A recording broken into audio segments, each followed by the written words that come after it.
What's up, you guys, and welcome back to the Travel Nose. It's so lovely to see you guys again. Happy Thanksgiving. I hope that you all are with your families experiencing love in whatever way that is for you.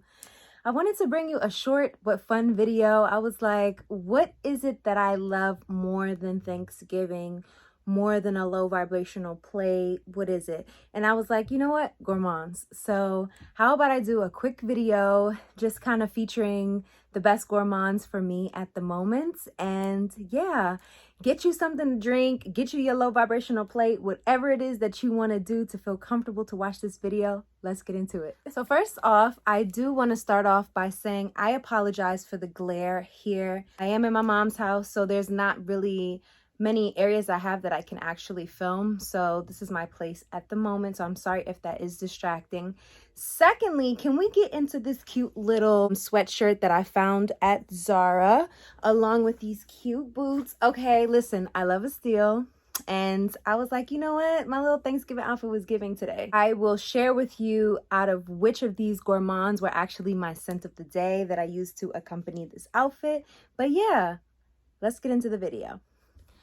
So gourmands really are very comforting scents for me. I actually prefer to wear gourmands in the fall and winter months because I find that a lot of gourmands can be a bit smothering and cloying in the heat. And if your body is raising its temperature and it's also raising the temperature of the perfume and it's making it mesh, it just makes gourmands scream on the skin, in my opinion. I'm actually going to be using my iPad. I have some notes that are written down for the fragrances that I wanted to go through with you guys, and I'll tell you my opinion about each.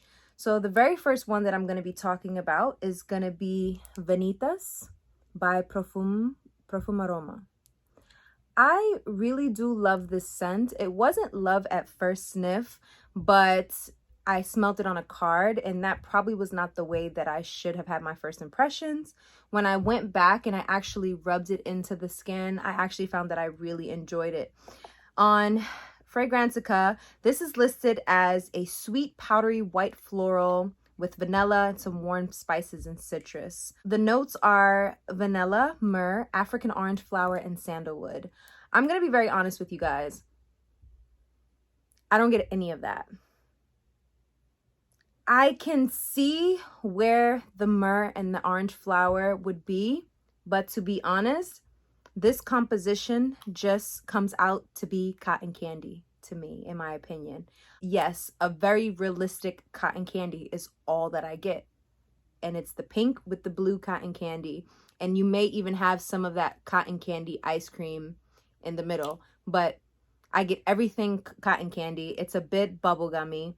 I really like this. To me, this is, again, more of an intimate scent.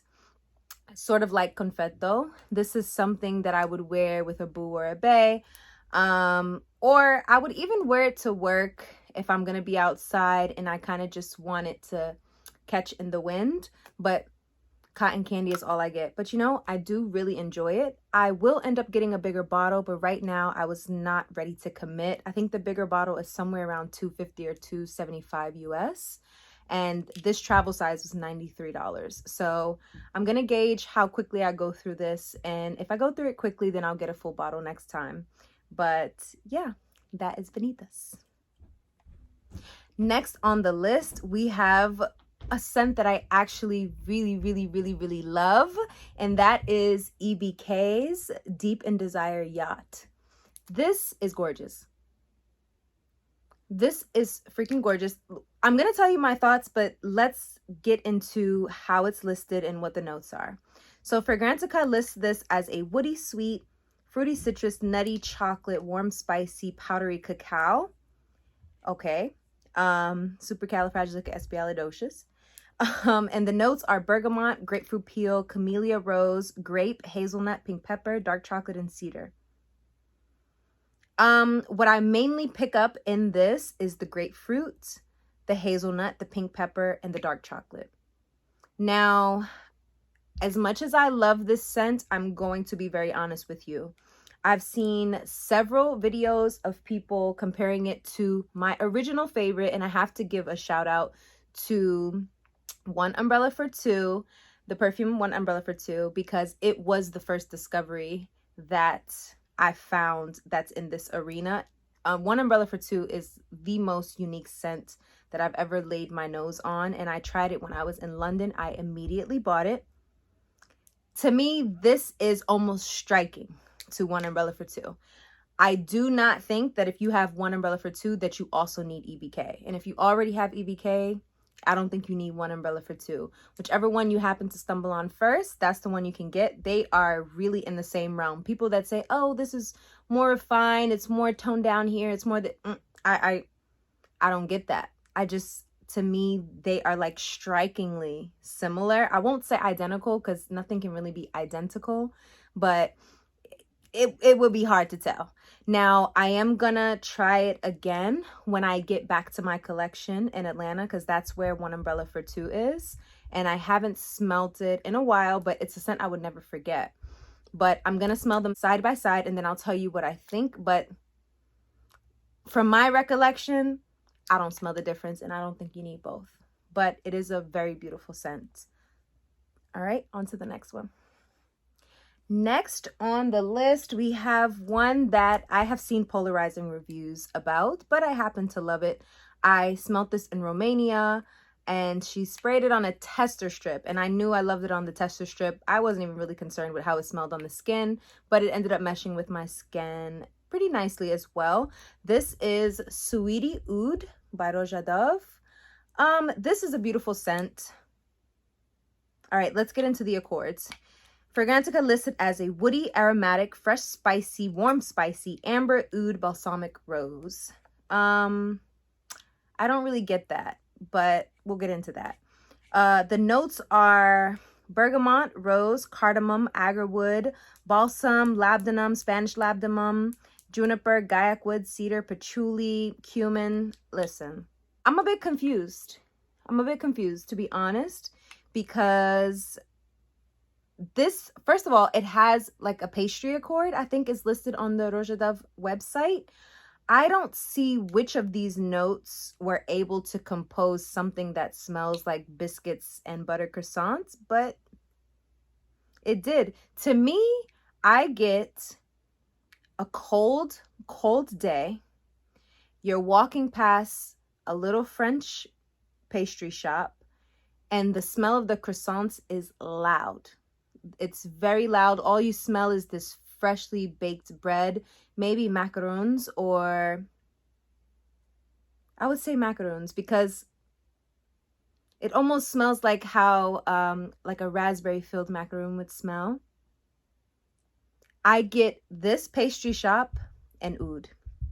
I guess I can get a slight bit of that rose, but the rose does not come off a lot on my skin. And actually, this stays very gourmand and croissanty on my skin. Croissant is not even a word, but it stays more like this baked bread pastry on my skin and oud. I kind of wished I was getting more of the cumin, more of the cedar, but I just don't get a lot of that from my nose. But definitely French pastry strap, oud, 100%. Love this scent. It was a bit pricey, so I'm not sure if I would dive in for a second bottle once this is done, but I am enjoying it while I have it now. Yeah. Okay, next we have one of my favorites. It is a very small niche brand, if you ask me. I really love this scent. First of all, I love chocolate. Second of all, I love dusty chocolate, and I just love when people can make a fragrance and the chocolate doesn't have to be sickeningly sweet.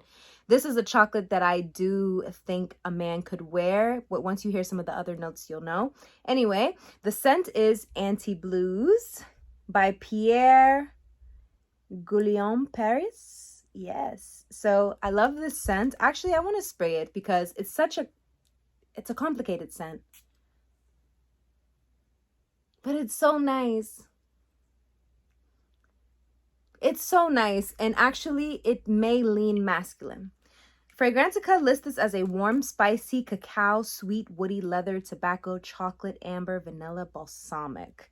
And this one is spot on. This description is spot on. Let me read you the notes. We have dark chocolate, saffron, grapefruit, cacao, woodsy notes, resins, hay, incense, leather, tobacco, vanilla, vetiver. Yes. Yes. It's so weird because it is blended very nicely, but when you read the notes, your brain can pick up where those notes exist in the fragrance. It's quite nice. It is a dusty, dark, powdery chocolate, almost like those dusty, chocolatey powdered almonds with incense. And it is quite resinous. I do get the greenness of some hay, the tobacco and the leather. It's quite beautiful. If I had to describe what it reminds me of, I picture one of those kind of older, grungy, mid-50 biker guys on Harleys with those long beards, and they have on really nice leather jackets. They take care of their bikes. Their bike seats are polished, and he's eating a double fudge dark chocolate muffin. This is what this reminds me of. And they're in a pool hall, like, and someone's smoking a cigar in the back. Like, this is the ambiance that I'm thinking of when I get a whiff of this fragrance. But this fragrance is quite lovely. So if you are a man that likes chocolate, this will be a go-to for you. Okay, next on the list from the same house, we are going to review Tonka Bodykon. Now, this one is like the flirty, fruity, airy opposite of Anti-Blues, the one that we just discussed. I'm going to spray it. This fragrance is quite beautiful. It's very uplifting. It is gourmand, but I could see if someone would think that it wasn't. But anyway, let's go over the accords. This is listed as a vanilla, amber, sweet, honey, rum, warm, spicy, fruity, woody, aromatic. Halfway agree with it. I don't get so much of the woods. So the notes are tonka bean, rum, honey, vanilla, apple, benzoin, pistachio, and amber. I do get some pistachio. I do get that honey. The honey is very, very sweet. It reminds me of just clover honey out the squeezable bottle. The rum is done very nice. It's not... I wouldn't call it a photorealistic rum. The rum is like just somewhere in the back. It doesn't feel so forward that it actually smells like alcohol. It just smells like maybe someone spilled a little bit of rum, or when they use rum in a recipe and then they further cook the recipe, so it kind of burns out some of the alcohol facets. That's what it reminds me of. It also has the beautiful tonka bean I really love. And the apple, you can definitely smell the apple, especially its initial spray. I really like this one. I definitely think this is also unisex, but it is more feminine leaning because of that burst of citrus. But this is a very enjoyable fragrance. Honestly, I really think that you guys have to try this house. You know I'm going to leave all the information below, but give it a try. Okay, next on the list, which is the newest to my collection, is going to be Dulce Diablo by Narcotica. Wow, this is such a unique fragrance. As soon as I smelled this, it was love at first sniff for me. It took me a little bit to decide, did I want to smell like this? Did I want a full bottle of this? Did I have anything like this? I came to the conclusion that I really don't have anything like this in my collection already. Okay, the site lists this as a sweet, woody, warm, spicy vanilla, fruity, powdery rum, cacao, honey, balsamic. I agree with this description. I don't get so much of a powderiness from this, but the fruity, vanilla, warm, spicy, woody, yeah, all of that. And the honey is prominent to me. Now, the cognac that's in this, I smell it heavily in the beginning. It is in the top notes. I smell it a little bit in the mid, but it goes away quicker than I probably would like it to. I would like that rum to linger a little bit more on my skin and on my clothes. But I'm going to tell you something. The apricot, like, oh my God, this is an apricot bomb. If you don't like apricot, just probably stay away. Another thing, there's something in here that reminds me of sweet tea. I don't know why. It could be that there's sugar cane, but I really get sweet tea. And it's a very light patchouli. It's not a heavy, stinky, overly patchouli fragrance. There is some patchouli in the base notes, but actually I don't get much patchouli. It's very, very faint. But this is pretty unique in my opinion, and I'm glad I got a full bottle. This is an extrait de parfum, but I don't think it's that strong. I would say that I oversprayed today. I would say, oh, well, I just admitted that this was my Thanksgiving fragrance, so there's that. But I oversprayed today. I sprayed about 12 sprays, and I didn't feel atomic at all. So do what you will with that information. I do think that in the beginning, I went a little bit anosmic to it because my nose was like, whoa, whoa, whoa. But within an hour, it had settled to something that wasn't even offensive. So for an extrait de parfum and spraying 12, I don't know, you gauge that how you feel best. Okay, so we got 2 more here on the list. This next one, I'm going to run through this because this was featured in my first video. This is Boucheron's Ambre d'Alexandrie. See what I'm saying? I'm getting better. Wow. I mean, listen, I don't have much to say about this fragrance. It's boozy apple pie. You guys already know. Actually, let me read you the full notes of this. But like I said in my first video, completely unisex. I love it on literally everyone that's I've ever put it on. The main accords, amber, vanilla, tobacco, sweet, powdery. I get it all. Vanilla, tobacco, benzoin, amber, labdanum, ambergris, musk. I get it all. But in the end, boozy, apple, gushing apple pie though. Like overstuffed apple pie. Delicious. You can smell cinnamon apple pie. It's amazing. I love this scent. Go get it. And it's not even expensive. Please go get it off of Fragrance Net or Fragrance X. I wouldn't steer you the wrong way, okay? Last on the list, we have another dusty, powdery fragrance. This is also a bit polarizing. I like this scent for, I would say, mid-age to older people who do like gourmands, but they don't want to smell sickeningly sweet. It is going to be Masque Milano's Madeleine. This is beautiful. This is listed as a lactonic, vanilla, sweet, nutty, balsamic, powdery, musky. Lactonic doesn't come through for me. Actually, the only thing lactonic to me about this fragrance, it smells like when we used to heat up milk in a pot so that we can use the milk in like oatmeal, and we didn't want to put it in the microwave. And if you would forget the milk on the stove, it would burn. So there was this like burnt, charring smell of fresh milk, and this is what this reminds me of. That's the only lactonic quality that I find that it has. It doesn't give me a cream, freshly poured cup of milk. It gives me more of a burnt milk. The notes are delightful, actually.